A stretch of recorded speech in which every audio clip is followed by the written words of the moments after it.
नमस्कार, आप देख रहे खबर इंडिया न्यूज और मैं हूं आपके साथ खुशी। आइए नजर डालते हैं आज की बड़ी खबर पर। फडणवीस के कंधे पर आरएसएस ने रखा हाथ, बोला शानदार काम किया, महाराष्ट्र चुनाव तक चलाई सरकार। महाराष्ट्र में बीजेपी का खराब प्रदर्शन रहा। चुनाव रिजल्ट आने के बाद आरोप प्रत्यारोप का दौर शुरू हुए। उप मुख्यमंत्री देवेंद्र फडणवीस ने राज्य में बीजेपी की चुनावी हार की नैतिक जिम्मेदारी ली।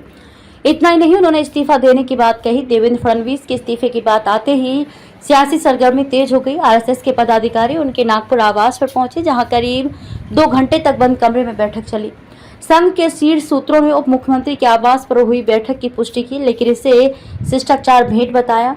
बंद कमरे में आरएसएस और फडणवीस के बीच क्या बात हुई, इसे बहुत ही सीक्रेट रखा गया है।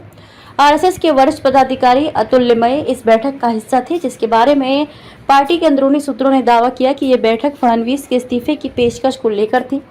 संघ की ओर से सलाह दी गई थी कि वे विधानसभा चुनाव तक पद पर बने रहे। संघ ने बताया कि इस्तीफा दिया तो क्या होगा। सूत्रों ने बताया कि देवेंद्र फडणवीस को फिलहाल महाराष्ट्र सरकार का उप मुख्यमंत्री बने रहने को कहा गया है। संघ ने कहा कि अगर वह इस्तीफा दे तो इससे उनके मतदाताओं में नकारात्मक संदेश जाएगा। सूत्रों ने बताया कि संघ के सदस्यों ने चुनावी असफलताओं और आगामी चुनावों के लिए रणनीतियों पर भी चर्चा की, पत्रकारों से नहीं की बात। इससे पहले फडणवीस बीजेपी के प्रदेश अध्यक्ष चंद्रशेखर बावनकुले के साथ नागपुर पहुंचे, समर्थकों का अभिवादन किया और घर के लिए रवाना हो गए। उन्होंने बावनकुले को हवाई अड्डे पर इंतजार करते रहे पत्रकारों को संबोधित करने के लिए छोड़ दिया। दोपहर बाद फडणवीस ने अपने आवास पर संघ के प्रतिनिधियों के साथ बैठक की और उसके बाद वह नई दिल्ली के लिए रवाना हो गए। क्या बोले बावनकुले? हवाई अड्डे पर बावनकुले ने संवाददाताओं से कहा कि पार्टी ने फडणवीस अपने पद पर बने रहने का अनुरोध किया है। हालांकि भाजपा के खराब प्रदर्शन के बाद उनका निराश होना स्वाभाविक था। विपक्ष के झूठे आख्यान ने मतदाताओं को भ्रमित कर दिया है। विकास के मामले में भारत गठबंधन के पास दिखाने के लिए कुछ नहीं है।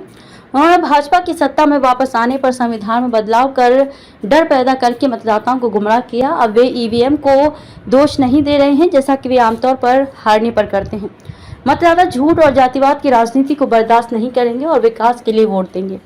उन्होंने कहा कि फडणवीस की प्रशंसा करते हुए बावनकुले ने कहा कि मुख्यमंत्री और उप मुख्यमंत्री के रूप में उनके विकास प्रयासों को नजरअंदाज नहीं किया जा सकता।